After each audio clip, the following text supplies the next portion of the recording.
O que me faz viver é tão intenso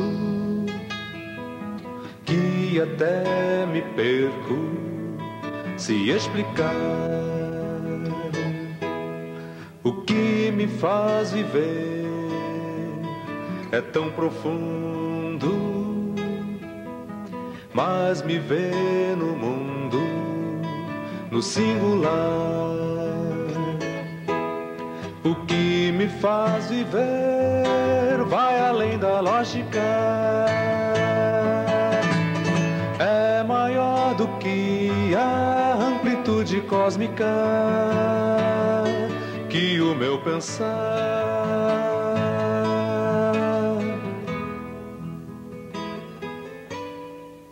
O que me faz viver, eu sei, é isto: de Jesus o Cristo, o amar. O que me faz viver, eu sei, é isto: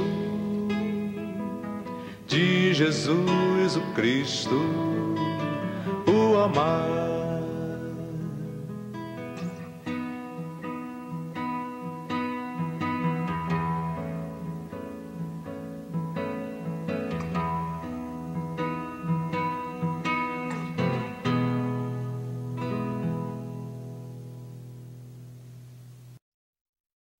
Boa tarde, pessoal. Você que está aí ao vivo vendo o Papo na Rede dessa quinta-feira. Hoje é dia 18, bem-vindo. Estou aqui com o Nelson Bomilca e Carlos Bregantin. A gente começou esse programa ouvindo essa canção linda do Sérgio Pimenta. O que me faz viver é Cristo, que eu creio que tem absolutamente tudo a ver com o tema de hoje, que a gente vai estar falando sobre conversão. A gente vive num tempo em que há muitas conversões, e talvez o trocadilho que a gente fez com o tema de hoje tenha a ver com isso, as versões da chamada conversão. E eu queria começar pedindo para os meus amigos, aliás, ofereço a vocês essa canção. Pedi para o Dani, eles não estavam sabendo, falou, eu queria começar o programa saudando a memória do Sérgio, ao Senhor do Sérgio, que é o nosso Senhor, a nossa amizade com essa canção.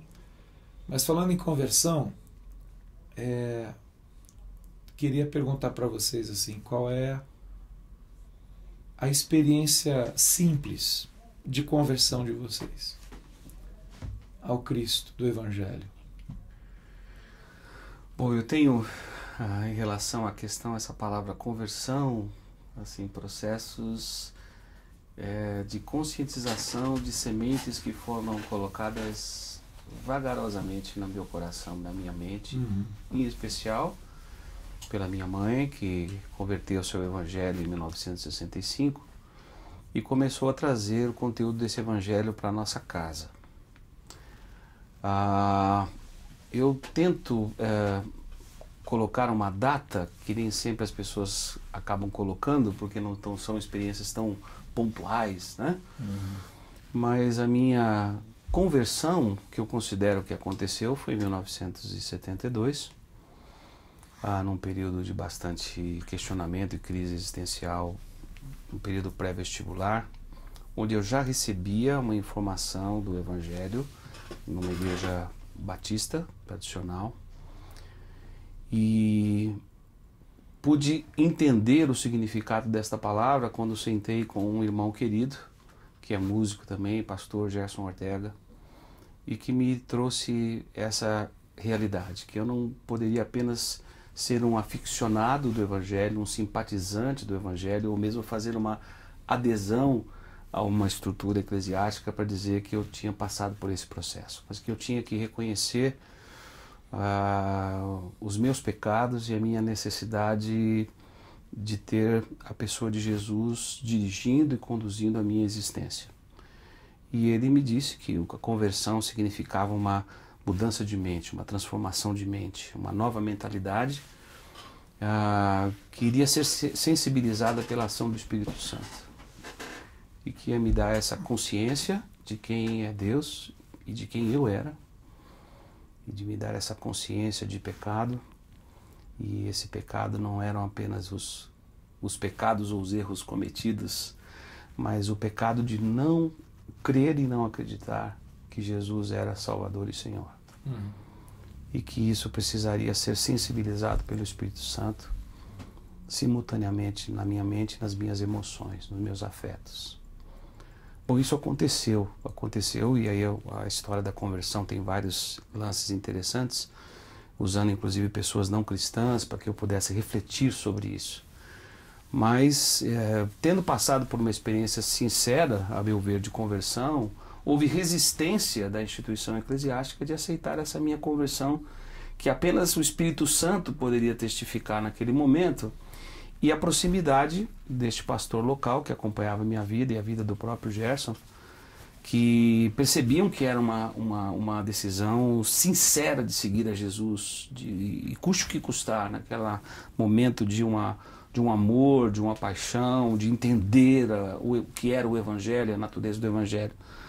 Mas essa instituição não aceitava a minha conversão, não quiseram nem deixar que eu me batizasse, porque eu precisaria aderir a uma estrutura eclesiástica, aderir a alguma determinada confissão, aderir a determinadas transformações de valores ou mesmo de aparência, para que eu pudesse dizer e justificar que de fato eu tinha passado por essa experiência de conversão. Houve uma resistência, a liderança não queria nem que eu me batizasse. E era um período onde as pessoas usavam as famosas 4 leis espirituais, divulgadas pelo Bill Bright durante muitos anos. Que se tornou posteriormente a lei para que processo de evangelização. De evangelização, era o jeito. Que é o que queria sensibilizar da verdade do Evangelho, que você precisava mudar de direção e na direção do Evangelho e tal. Mas todas aquelas perguntas, pelo menos grande parte da população brasileira respondia que sim. Claro. Você crê que Deus criou todas as coisas? Ah, claro, creio. A gente fazia isso em campanhas quando vinham os missionários de fora, batendo de porta em porta, e que nós buscávamos a assinatura deles, quando eles repetiam aqui: você crê que você é uma pessoa falha, pecadora? Ah, claro que creio. Você crê que Jesus morreu por você? Ah, claro. Então assina aqui. Como se você, o cartão, como se tivesse feito uma adesão, e como se isso fosse conversão, né? Não, mas ali nós tínhamos, naquele momento, pessoas que pregavam o Evangelho, que Jesus morreu, ressuscitou ao 3º dia, que vinha inaugurar esse seu reino, pregando a necessidade do arrependimento. Então, a minha resposta foi a um conteúdo de uma mensagem bastante íntegra e coerente. Então, mesmo tendo a resistência daquela comunidade, o pastor que conhecia o meu coração, pelo menos a sinceridade do meu coração, e esse Gerson me deu esse apoio para que eu pudesse ser batizado, dando minha pública profissão de fé como uma pessoa convertida. E eu entendi claramente que aquela minha profissão de fé, que aquela minha conversão ao Evangelho de Jesus, ela seria confirmada posteriormente na minha vida e naquilo que eu iria ser transformado no meu caráter, na minha personalidade, no meu temperamento, né? Então foi um momento de muitas frentes e vozes, ou de versões do que significaria ser convertido a Jesus, né? Então eu me surpreendo hoje viajando pelo Brasil, muitas vezes, quando você traz essa essência do Evangelho, do chamado de Jesus radical para uma conversão, para realmente uma mudança de vida, para ir numa outra direção e para um relacionamento pessoal com esse Deus que se revelou em Cristo, que você vai, às vezes, em algumas comunidades, as pessoas ficam olhando para você assim, assustados, parece que você está falando uma coisa que não está hoje no conteúdo do que está sendo ouvido na mídia. Então, como é que eu posso me converter se eu não ouvir a essência do Evangelho? Vou me converter a quem? Eu vou aderir a uma instituição, eu vou me tornar um simpatizante do Evangelho, como há muitos, e o Jesus acho que experimentou isso na sua caminhada com aquela multidão de discípulos e sempre precisando de um confronto pessoal para trazer: você precisa negar-se a si mesmo, eu não tenho nada para te oferecer, eu não tenho nem onde reclinar a cabeça, vamos. Quer dizer, para você conseguir entender essa dimensão do que significa se comprometer com Jesus e voltar para Ele. Deixa eu jogar uma bola pro Brega, que é a seguinte, Brega, a gente está falando... Eu acho que você contou algumas coisas da sua experiência pessoal de conversão, que a gente vai desdobrar isso daqui no nosso papo dessa tarde. Mas, meu amigo Carlos Brigantin, a bola que eu jogo para você é a seguinte: qual que você acha, antes da gente fazer uma definição conceitual, quais são alguns mínimos que constituem uma experiência de conversão? Os mínimos razoáveis. Os mínimos razoáveis. Mas tipo assim, isso daqui, você pode tirar uma série de coisas, mas quais são alguns elementos, uma experiência de conversão? Que se você tirar, você desfigura ela. Eu queria já aproveitar e mandar um abraço só para, já que chegou e-mail aqui, ó, o Zé Barbosa está aí com a gente, a Cris lá de Franca está com a gente, o professor Alexandre de Vitória está com a gente, Gessé Neto lá da João Pessoa. Mandou um abraço para você, o Gessé. Está aqui. E até fez uma pergunta, daqui a pouco ele vai discutir o que você está colocando, daqui 20 anos como que vai estar o Evangelho. E o Jonatas Pires de Amsterdã mandando um abraço pra gente. Olha aí. Nos encontraremos, eu penso, em breve, daqui um mês. Mas Brega, o que não dá para tirar? Eu penso que o que é impossível tirar que talvez hoje pouco se coloca, isso esse estado de rebeldia em que a criatura humana está enquanto ela não experimenta, a partir de uma visitação do Espírito Santo, do ouvir o Evangelho, como diz o Paulo, né? Como crerão se não há quem pregue o quê? Pregue o Evangelho, e esse confronto com a maldade que há dentro de nós, que nos tira do estado de rebeldia, que nos confronta, não com, disse Nelson, à medida que ele foi falando, nos confronta não com essa coisa dos pecados que eu cometo, mas me confronta com o pecado da rebeldia que há dentro de mim, a minha eterna, quase eterna, só não é eterna porque Jesus já morreu e deu fim a isso, desejo de contrapor o eterno, de contradizer o eterno, de não responder ao eterno em amor. Para mim isso é um dos mínimos razoáveis, né? De que a visitação do Espírito Santo confronta-me com a minha maldade, com a minha rebeldia, e só a partir daí é que eu me lanço, ou isto me lança para essa dimensão do processo da caminhada, da conversão, que, no meu modo de entender, conforme o Paulo diz a Timóteo, é um processo do tipo: vocês estão se salvando todos os dias, né? Crescei para a vossa salvação. Mas tem esse início. E voltando novamente para o Criador. E voltando. Porque a rebeldia ela aconteceu exatamente a nossa desistência de adorar a Deus, para que nós fomos criados. Quisemos andar pela nossa própria conta. Então essa conversão ela vai acontecendo o tempo todo, em que nós vamos voltando para Deus e redirecionando o nosso coração para o coração lembrando de Deus. Lá, só para lembrando lá no início, né, como diria o Senhor, né, no princípio não era assim. Quer dizer, no princípio havia uma conferência ao final de cada dia da criatura com o Criador. Havia harmonia, havia comunhão, havia caminhada juntos, não é? E houve um momento em, por livre e espontânea vontade, o homem se rebelou, decidiu que aquela conferência, aquela comunhão não era mais interessante para ele, virou as costas, vou por minha conta, acreditou numa mentira e vou por minha conta. E Deus, ele vem nos seduzindo em amor, e sobretudo sempre nos confrontando com essa rebeldia, do tipo: voltem-se para mim, que parece-me, é sempre o que ele diz, né, a Moisés, quando ele vai entregar os tais tábuas dos 10 mandamentos. Ele diz assim: Moisés, não me troque, eu sou teu Deus, eu sou o único. Deixa eu tentar sistematizar no ponto lá. A conversão, ela pressupõe, em termos mínimos, a ação do Espírito Santo, que você pontuou, você também. Sim. Reconhecimento da rebeldia de pecado. O reconhecimento da nossa condição de rebeldia em relação ao Deus Criador, que nos ama. E eu colocaria um outro item que eu acho que é o que traz isso, que tem a ver com uma mensagem de boa notícia. Sim. O Evangelho da graça de que há um Senhor Jesus que morreu pelo nosso pecado e liquidou essa fatura, definitivamente.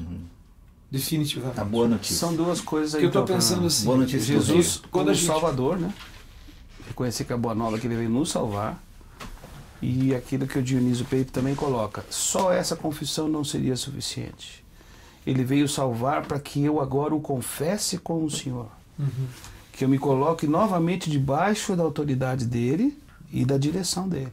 Porque eu posso até reconhecer que ele é o Salvador e que ele nos trouxe salvação, como muita gente acredita hoje. Mas que não confirma isso numa vida de se colocar debaixo da autoridade de Jesus. Como Senhor, você entra para o reino, né? É o início da oração do Pai Nosso. Venha a nós o teu reino. Vem o teu reino. É onde reine sobre nós. Onde eu me encaixo como cidadão. Agora eu estou pensando aqui, Carlos e Nelson, o apóstolo Paulo tem uma carta, eu já disse algumas vezes aqui, eu acho que tem uma carta que a gente explora muito pouco, que é Gálatas. E dia 9 de setembro, que é o nosso setembro, 9 de maio, 9 de maio, o Cal Kepler vai estar aqui. Isso. E a gente vai fazer uma dobradinha com ele, 2 programas, um ao vivo e outro a gente vai gravar. E um deles a gente vai trabalhar na temática do Evangelho dos Gálatas. Mas tem um começo lá, que até foi uma coisa que o Cal chamou atenção. Quando Paulo diz assim, quem vos fascinou, ó Gálatas? E o Cal diz assim, que essa palavra você pode também traduzir como quem vos enfeitiçou. A gente, quando fala de versões do Evangelho, de versões da conversão. Quer dizer, você tem conversões, né? Isso. Então você tem conversões a um modelo eclesiástico, a uma ideia, a uma causa, um tipo de adesão, a uma cultura religiosa. Essas versões de conversão, elas são resultado de uma distorção do Evangelho. Fernando, até pegando esse gancho e tentando ir nessa direção, que num primeiro momento, como disse Nelson, da sua experiência de conversão, é quase que inevitável que num primeiro momento, como aconteceu com você e comigo lá na década de 60, meus pais se convertem, vive uma experiência de conversão dentro de uma igreja batista, primeira igreja batista de Rio Preto. Aí viemos para São Paulo e continuamos dentro da Igreja Batista, é ali que eu cresço. Então parece-me que o processo, ou parte do processo, é esse. Num determinado momento, a conversão a Cristo, imediatamente por conta do contexto cultural religioso em que você está, tem a ver também com uma conversão aos modelos, à formatação, ao modus operandi daquela tem comunidade. Tem um odre para pôr esse vinho. Isso, é ali que as coisas vão acontecendo. E depois há uma outra conversão, ou um aprofundamento, que é entender que o vinho é uma coisa e o odre é outra. Quando nós... que nós estávamos até comentando aqui um pouco, quer dizer, e aí já passou o processo do batismo, dos primeiros momentos, enfim, quando você se depara em algum momento com essa realidade do tipo, nossa, a conversão não foi para me inserir num contexto religioso. Que me dá esta ou aquela vantagem ou possibilidade aqui e ali. Não. A conversão, por ter a ver com essa boa notícia do reino, que a minha fatura foi paga, me lança numa dimensão de aventura na caminhada com Deus, que aí eu começo a entender, que extrapola os muros da comunidade eclesial aonde eu nasci para aquele momento. Então, assim, eu não tenho nenhum problema de que estes primeiros momentos aconteçam nesses ambientes. A questão é, que tipo de evangelho é ensinado a estes conversos, né, que não os leva, Nelson, a o que nós chamaríamos de maturidade em Cristo, né, de olhares assim, em Cristo eu tenho tudo, né, é com Ele que as coisas ficaram bem resolvidas entre mim e Ele, entre mim e mim mesmo, e entre mim e o Pai. E a partir daí é um estilo de vida que independe da comunidade, independe do invólucro, do odre, como disse o Fernando. E aí você teve o Gerson, eu tive outros que me influenciaram para entender isso, né? E fazer valer a conversão. E é muito interessante, Fernando, que muita gente que pode até conviver com as boas novas, conviver com a mensagem, eu acho que essa geração, um pouquinho mais dessas últimas 2 décadas, já não convive tanto com o conteúdo e com a essência da mensagem, por isso estão se convertendo ou aderindo àquilo que estão ouvindo. Né? Exatamente, eu lembro pelo menos da experiência do Ari Veloso, um querido pastor que caminhava perto de um outro pastor já formado num seminário com 4 anos de ministério. E um dia chegou para os seus colegas dizendo, olha, estou trabalhando com um pastor que disse que não passou por essa experiência de conversão. Apesar de já ter o conhecimento, inclusive teológico.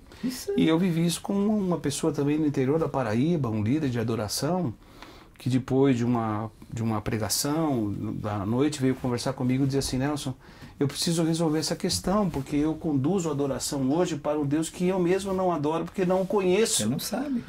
Eu já conheço a mecânica de tudo, eu já sei como levar esse auditório para falar as coisas certas, para cantar as músicas certas, para responder ao que eu estou tentando aqui motivá-los a fazer, mas eu nunca passei por esse processo de conhecer a esse Deus que eu estou querendo que os outros adorem. Quer dizer, é possível você caminhar anos e anos envolvido sem conhecer o Evangelho, porque ele não teve a oportunidade de ouvi-lo.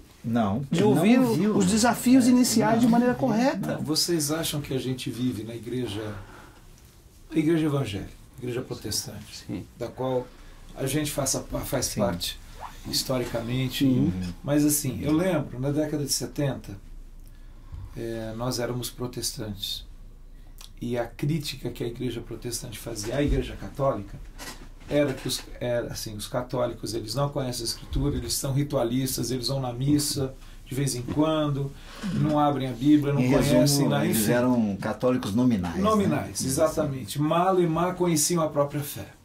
E aí a grande preocupação na época do mundo protestante era pregar o Evangelho a esses católicos para que eles entendessem o Evangelho e acolhessem a mensagem do Evangelho. Não me parece, ou, aliás, não parece a vocês, porque para mim parece, que a igreja evangélica hoje ela assumiu essa posição. Que a gente tem se fala muito do crescimento numérico da igreja evangélica no Brasil, mas me parece que tem uma quantidade de gente que não conhece a simplicidade do Evangelho, no sentido de que, olha, Cristo morreu pelo teu pecado, Cristo morreu pelo nosso pecado, não para me inserir numa comunidade religiosa, mas para me lançar uma aventura de vida que tem como... Onde tudo vai ser tocado por causa disso. Como tudo, a minha vida, a minha existência vai ser tocada por isso. Né? E não é só um aguardar, porque eu acho que esse era um problema das 4 leis espirituais. Então agora eu vou aguardar o céu. Porque Cristo me salvou para me mandar para o céu. Que esse é um outro problema, né? Que a salvação te remetia... Mas assim, o primeiro ponto, me parece que a igreja evangélica hoje, ela sofre dessa questão de que, eu diria assim, ela precisa passar, pelo menos a parte dela, por um processo de conversão ao Evangelho, que não é adesão ao movimento. Aí você ouve testemunhos de um camarada, às vezes você vê na televisão, no rádio, não, porque a minha vida era assim, era cheio de dívidas, eu estava quebrado. Aí eu fui para tal igreja, e esse outro detalhe, né? Eu fui para tal agremiação religiosa. Eu tinha uma moto, agora tenho 2, e agora eu tenho carro, isso, eu tenho Brasil, eu tenho um Camaro. E aí, que tem isso a ver com o Evangelho? Essa experiência de conversão que você tem comentado. Isso é o Evangelho? Isso. Não, eu concordo plenamente com você. Eu penso que muito mais cedo do que a Igreja Católica, porque a Igreja Católica levou 1500 anos para chegar nesse ponto de serem rotulados como católicos nominais, a Igreja Evangélica, ou via movimento protestante, chegou nisso muito mais cedo. Talvez, ou com certeza por conta das mídias, né, que faz com que tudo chegue muito mais rápido, não é, do que era há 50 anos atrás, e aí você tem um volume de pessoas que aderem, né? Eu diria assim, Jesus tem muitos fãs hoje, né? Jesus tem fãs. Claro. Jesus não tem seguidores. fãs. Hoje é politicamente correto É. você até aderir a uma fé. Falar em política, chegou bastante e-mail aqui. Vamos dar um... Escuta, falar você lembra que hoje é aniversário da Suzy, nossa... Suzy o Costa, Daniel minha Choi querida. tá... Nossa, querida. Ninguém vai lembrar que ela é a nossa espectadora number É uma das one? nós mais... Suzy, de São Paulo, com carinho para Vinhedo. Beijo para você. Todos Feliz os aniversário. parabéns. Deus te Vida abençoe. longa, Deus te saúde. abençoe ricamente, menina. Poderia cantar 2 hinos aqui, mas... Pois é. Olha, o E aos outros que estão fazendo aniversário hoje. Manu nós recomendamos. mandando um abraço a nós, da Manu. comunidade de Atos aqui de São Paulo. Pois não. Gessé, já falei. O Renato Carneiro, João Pessoa. Querido Renato Carneiro, um Alan abraço. Marino, abraço Saudade a de você, Renato. Boa. A Denilson do Melo França de Rio Claro tá mandando um abraço. A Dênia Sabará, lá de Vitória, Espírito Bene Santo. lá de Vitória, gente boa. Exato. Alexson de Sorocaba. Uhum.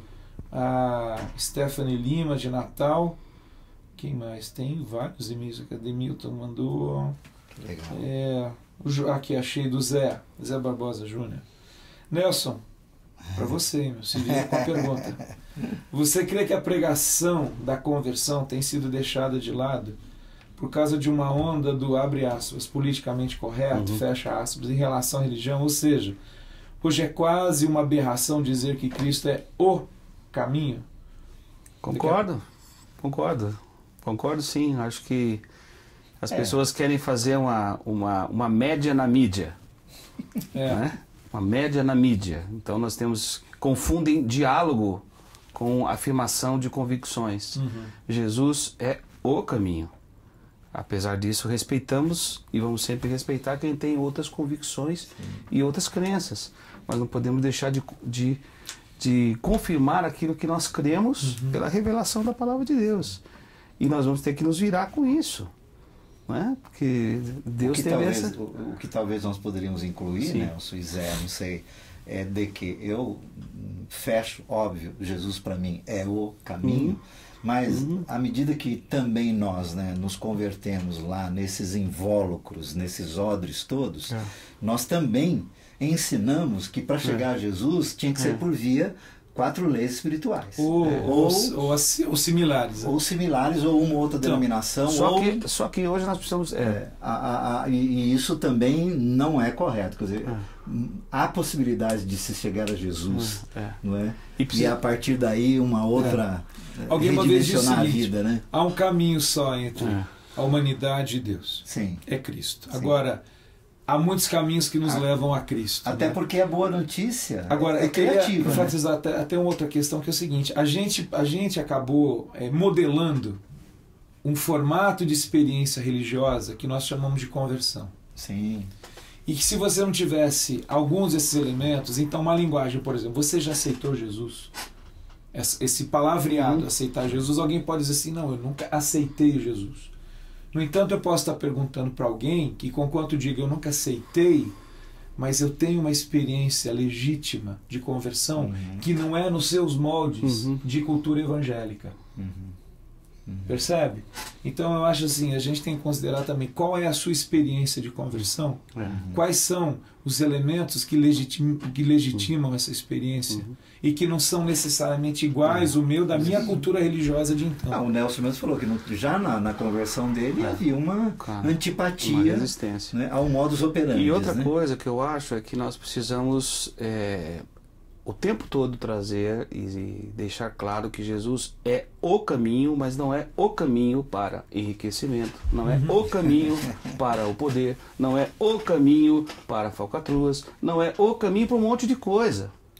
Não, esse não é a proposta do Evangelho. Isso aí é mais um atalho, né? É um atalho. É compreender o Evangelho como um atalho para esse tipo de coisa. É isso aí. O Michael Green disse que nós precisamos entender que ele é o caminho para perdermos a nossa vida, para que a vida dele prevaleça em nós. Manifeste em nós. Então, você quer esse caminho para perder a sua própria Talvez vida? Um bom resumo. Para negar-se a si mesmo, para tomar a cruz, se identificar com ele e segui-lo, custe o que custar? Talvez um bom eu acho resumo que para isso, esse viu, daí Nelson? eu não quero ser o caminho, não. Eu quero que Jesus seja o É caminho para outra coisa. Né, Breca? Talvez um bom resumo para isso é o Sermão do Monte. Sim. Qual é o convite a É. qual Jesus está nos chamando? Deixa eu colocar uma outra pergunta que eu achei interessante aqui. Ó. Fabrício Matheus mandando um abraço para você Igualmente, também. Fabrício. Sandro Viana, lá de Natal. Parabéns pelo seu trabalho. É possível as poesia. pessoas entenderem que são pecadores ou pecadoras se o humanismo lhes ensina que são boas? É a pergunta.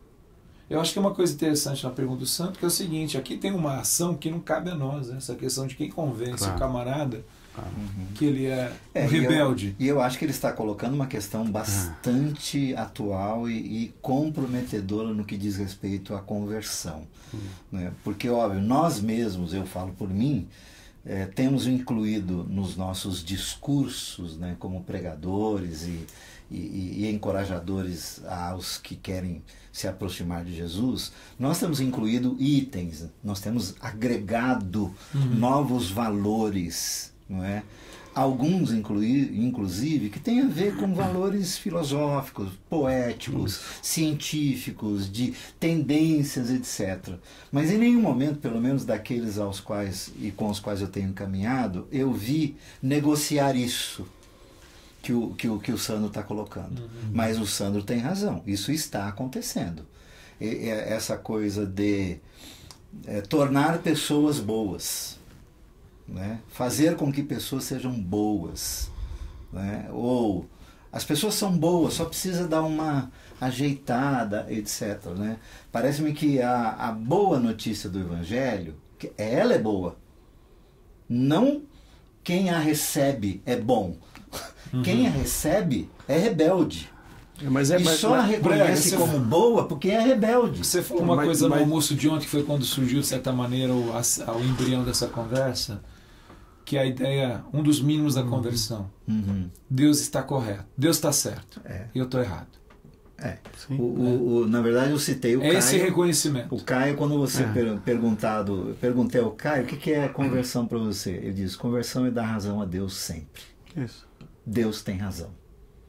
Se o humanismo, ou qualquer outra ciência, ou qualquer outro ismo, diverge disto, nós temos um problema de comprometer de fato a conversão. Aí você tem pessoas convivendo junto conosco com outras intenções. E o humanismo, e com outras experiências. O humanismo pressupõe que nós vamos absorvendo raciocínios e próprias filosofias que vão surgindo dentro de seres humanos. De nós mesmos. Então, né? eu faço a opção de ouvir também aquele que se fez humano, que se encarnou, Jesus Cristo homem, e que levou sobre si todo o nosso pecado. Na sua obra e na sua vida, ele levou e confirmou a nossa necessidade de passarmos por um processo de perdão, de remissão de pecados. Então, esse Deus que se fez humano, ele levou sobre si. Sim. E se fez pecado por nós. Experimentou. Então, eu quero seguir o humanismo do Deus que se fez humano. Que também raciocinou, que também trouxe para nós uma direção. Eu sou pelo humanismo daqui de Jesus. Isso aí. Vê se isso daqui resume bem o Evangelho. Que leva a uma conversão, que é Romanos 5. Consequentemente, assim como uma só transgressão, e aí está falando da transgressão, resultou na condenação de todos os homens, assim também um só ato de justiça resultou na justificação que traz vida a todos os homens. Logo, assim como por meio da desobediência de um só homem, muitos foram feitos pecadores, assim também por meio da obediência de um único homem, muitos serão feitos justos. Sim, esse é o ponto. É a boa notícia. Essa assim, é o antídoto da rebeldia. Que nós não podíamos fazer absolutamente nada e ele fez. Zerou. Está zerado. Tá. Queria mandar um abraço para Alice de Ubatuba. Tem uma moça aqui, ó, do Canadá. Alice é companheira, hein? Alice é companheira. Alice. Mas tem uma moça do Canadá que tem prioridade. Tem uma moça aqui que mandou um e-mail, a Karen Bomilcar. Que saudades.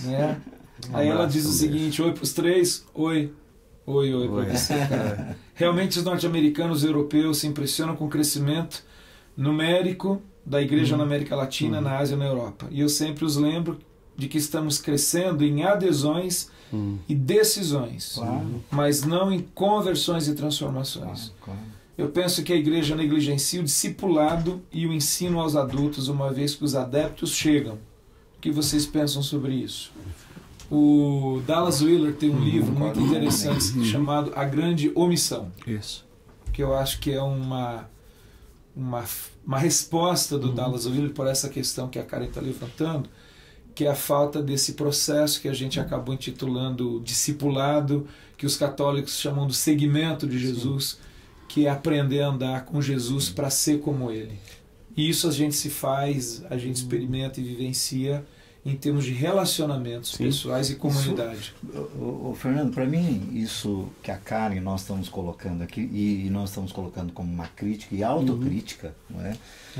A nós mesmos que somos, né, essa igreja, é tão grave que o que nós estamos vendo no mundo, nesse chamado mercado religioso hoje, é o resultado de um absoluto desconhecimento do que é andar com Jesus de Nazaré. Andar com Jesus de Nazaré não resultaria no que nós estamos vendo hoje. Que é apenas uma mudança de palco, uma mudança de ambiente, do tipo, o que acontecia aqui, agora está acontecendo aqui.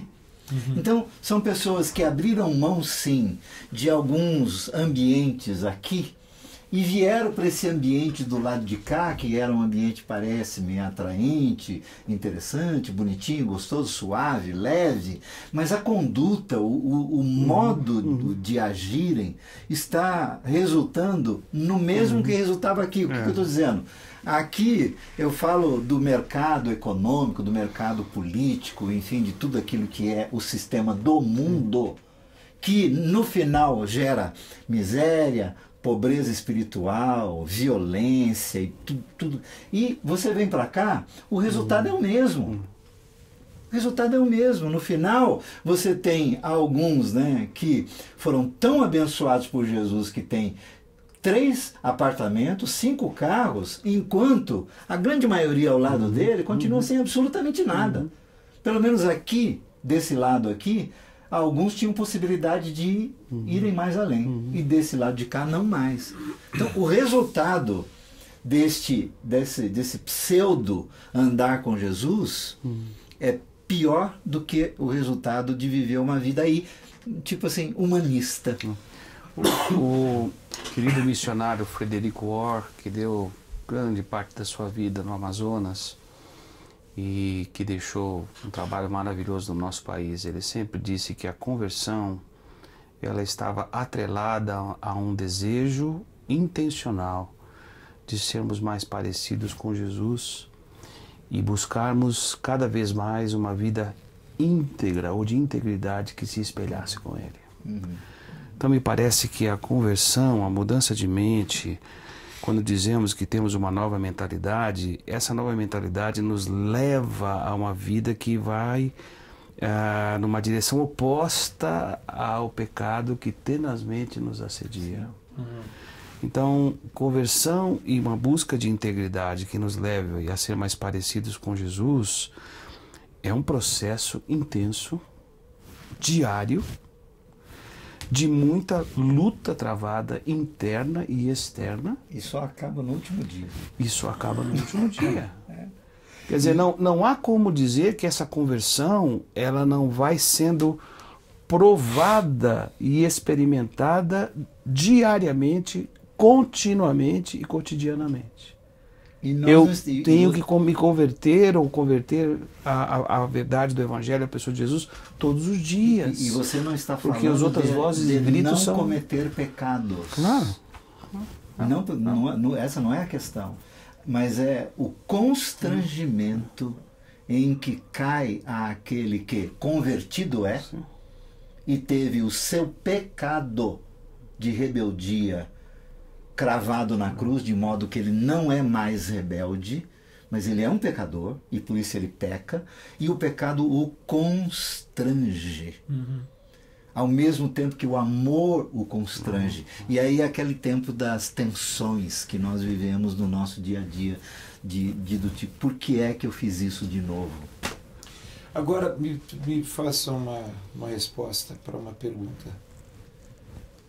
É mais difícil, vamos pensar nesse termo, não sei se é a melhor pergunta, mas espero que a resposta de vocês seja uma boa resposta.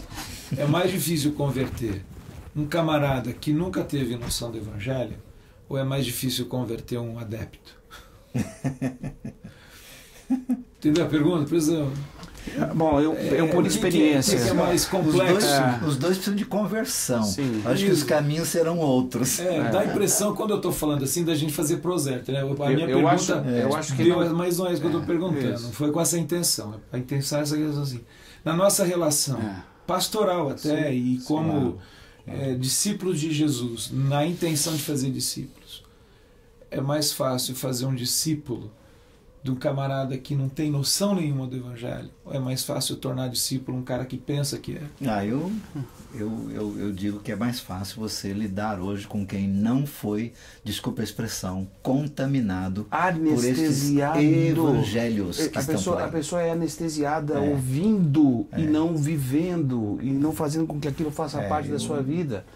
Se você conversar hoje com irmãos queridos que estão começando comunidades ou que estão implantando igrejas, você vai conversar com esses pastores, eles vão dizer que eles preferem trabalhar com gente que está ouvindo o Evangelho naquele momento, do que com gente que está anestesiada com experiência religiosa e que você fica ali anos e anos, parece que você está falando de alguma coisa absolutamente que não tem nada a ver com a realidade deles, mas estão cumprindo os rituais sem passarem por uma experiência profunda de conversão se ofendem, né? E de vivendo realmente para amar a Deus e ao próximo. Alguns se ofendem quando eu falo isso. Eu conheço muita gente que está vivendo experiência religiosa, mas não necessariamente vivendo uma experiência com Cristo. É uma experiência religiosa que transcende essa coisa do tirar o pé do chão. Né? Então, vou voltar de novo. Zé, daqui a pouco eu vou ler sua pergunta. Ele mandou uma provocação interessante aqui, mas de novo eu remeto àquela coisa da década de 70. Estou falando que eu acho que era uma década que eu tive essa compreensão. Né? Era a crítica que fazíamos, protestantes aos católicos. Vocês têm uma experiência religiosa. Naquela época, o universo protestante ele era uma minoria. E nessa discussão das minorias, às vezes eu penso assim, a gente já esqueceu que os discípulos de Jesus tantas vezes foram minoria na história. E nunca foi essa a grande preocupação de sermos maioria. Ser maioria. Mas a partir do momento que houve essa ênfase desvairada no movimento de crescimento de igreja, precisamos crescer, precisamos ser maioria no país, me parece que foi o caminho que a gente... Mas é tão óbvio, de certa maneira... Mas é tão óbvio, né? Tocou na vaidade, né? Deixamos o lado da conversão para ter adeptos. E a provocação do Zé é a seguinte: vaidosos. Ou seja, estamos parecendo como os modernos jogadores de futebol. Mudam a camisa, beijam o escudo, declaram amor ao clube, mas continuam jogando a mesma bola murcha. É isso. Eu tenho uma fala aqui, Zé, só para concluir essa questão. Eu costumo usar o futebol para demonstrar assim, a maneira perniciosa como o mercado adentra determinados ambientes e perverte a realidade. Houve uma época em que todo brasileiro gostava de assistir o jogo da seleção brasileira. Parava, vai ter jogo da seleção. Eu não conheço hoje gente assim, não conheço sinceramente. Cara, vai ter jogo da seleção. Não, ele quer ver o jogo do clube dele e olha lá. E eu acho que há uma razão por isso, entre outras. O mercado entrou no futebol e fez perder a preciosidade assim, daquilo que era simples, era um futebol de boleiro, era uma coisa mais amadora, de quem ama o que faz. E o mercado tomou o ambiente religioso, cara. E o ambiente religioso perdeu essa coisa do, que coisa, vai ter, né? Vai um grande congresso, 5 mil pessoas. Estou fora. E a conversão, o conceito da conversão, ele entrou nesse bolo, cara. Pensando nessa ideia do futebol. Sem dúvida. A bola tá murcha. Sem dúvida. A bola do futebol.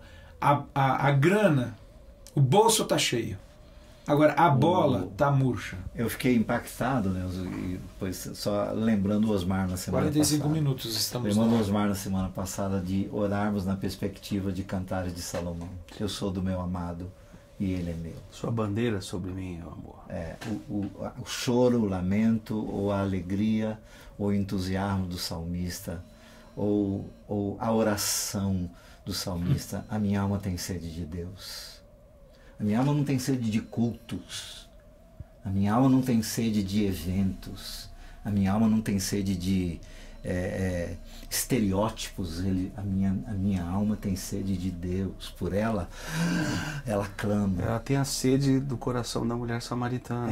De encontrar essa é a pergunta. Aquele que manifestou a vida. Essa é a pergunta. E viver com ele. Essa é a pergunta, assim... Como adoradora.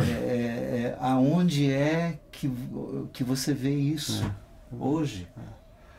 Agora, eu penso também, Fernando, que a conversão, ela tem consequências. Ela tem resultados de mudanças de atitudes e feito de maneira consciente. Uma vez que a mente foi transformada, uma vez que a mente, como diz Paulo, precisa ir sendo transformada para que a gente possa viver essa vontade que é boa, agradável e perfeita para Ele, ela vai se evidenciar numa fé com obras, na linguagem de Tiago. Sim. Porque senão a fé é morta e a conversão não existiu. Sim. Então, a fazer a opção em cuidar da causa do órfão, da viúva, e andar incontaminado deste mundo, que é, de novo, é a visão da santidade com o ministério do socorro, da misericórdia, do auxílio, isso são evidências de um processo de conversão que aconteceu de fato na vida da pessoa. Porque se não modifica absolutamente nada, não modifica a agenda, não modifica os sonhos, não modifica os planos, e que torna a missão de Jesus mais importante do que as missões que nós inventamos ou dos reinos que queremos construir, me parece que nós estamos construindo ou aderimos a um outro caminho que não é o de Jesus. Sim. Então, a conversão, ela vai gerar fruto e frutos, a linguagem de Paulo aos Gálatas. Ela tem um efeito, né? Então ela não vai ficar irreconhecível. Obviamente que a verdade e a sinceridade ela só vai ser conhecida de fato pelo Espírito Santo de Deus, quem sonda mentes e corações, mas ela vai de alguma forma se evidenciar. Ao mesmo, assim, né, Fernando, às vezes, e eu sou desses, eu faço parte desse tempo e do que eu gostaria de ter e de ver como comunidade da fé, né, comunidade do amor. Às vezes nós fazemos críticas, e eu mesmo sou dos que faço crítica dos modelos religiosos que expõem pessoas no que diz respeito a quando são pegos em pecados, né, serem conduzidos, né, encorajados ao perdão. Eu sou daqueles que dizem assim, quem gosta de expor as pessoas é o diabo e não Deus. A comunidade do amor acolhe. Mas ao mesmo tempo, tenho dito a alguns que isso não bane o perdão e o reconhecimento e a confissão. Porque os modelos eclesiásticos criaram suas cartilhazinhas para ter os seus santinhos, né, e os bonzinhos, né, fazendo os tais ministérios, etc, etc. E quem não andar por aquilo está fora. E quando se quebra um dos itens dessas cartilhazinhas, eles são expostos, eles são colocados para fora, etc, etc. Quando nós rompemos com isso, dissemos não é assim.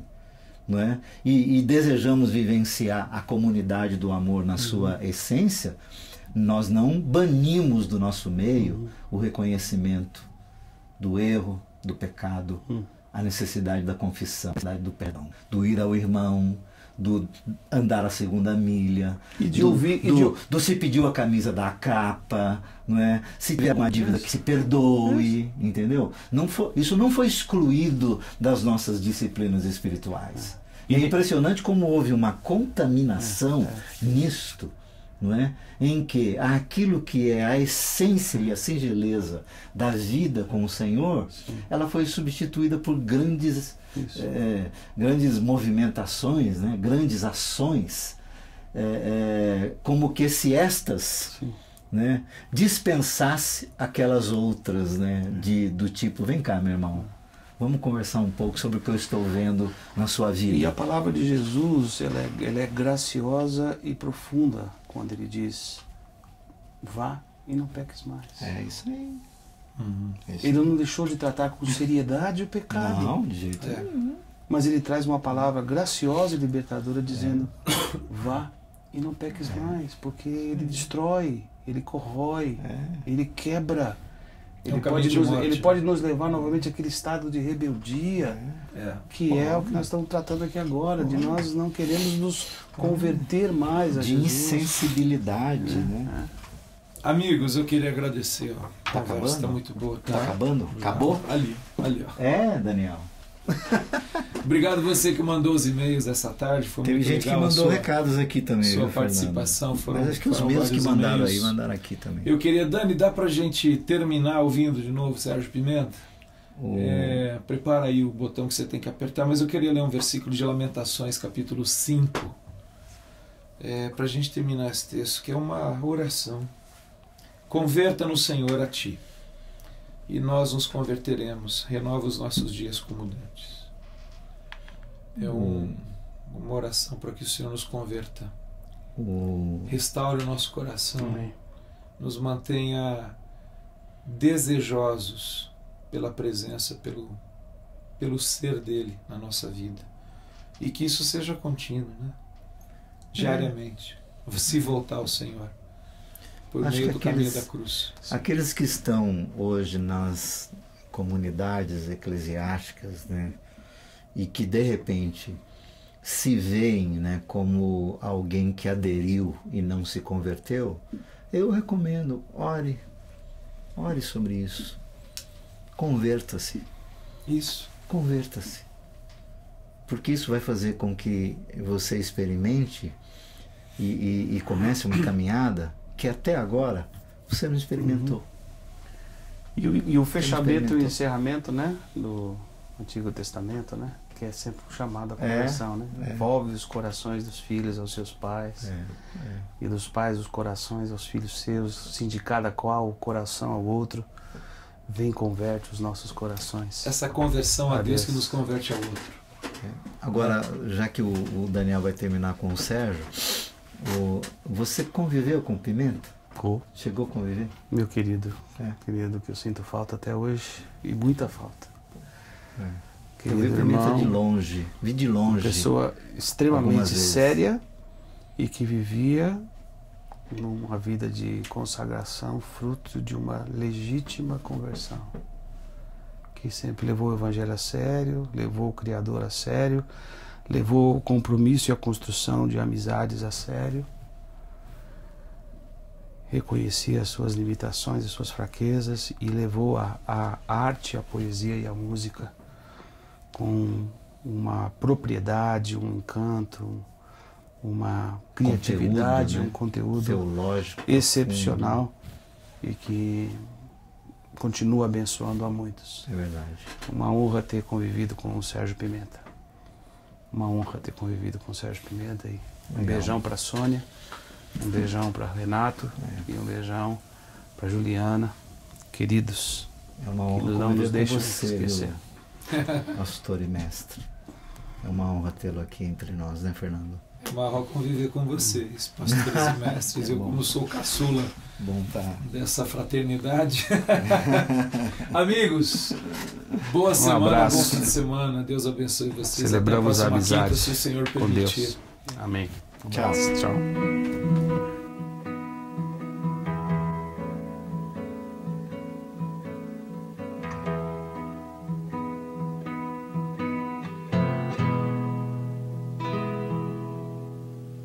O que me faz viver é tão intenso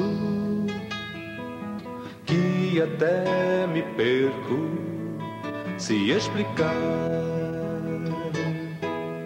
O que que me faz viver é tão profundo, mas me vê no mundo, no singular. O que me faz viver vai além da lógica, é maior do que a amplitude cósmica que o meu pensar.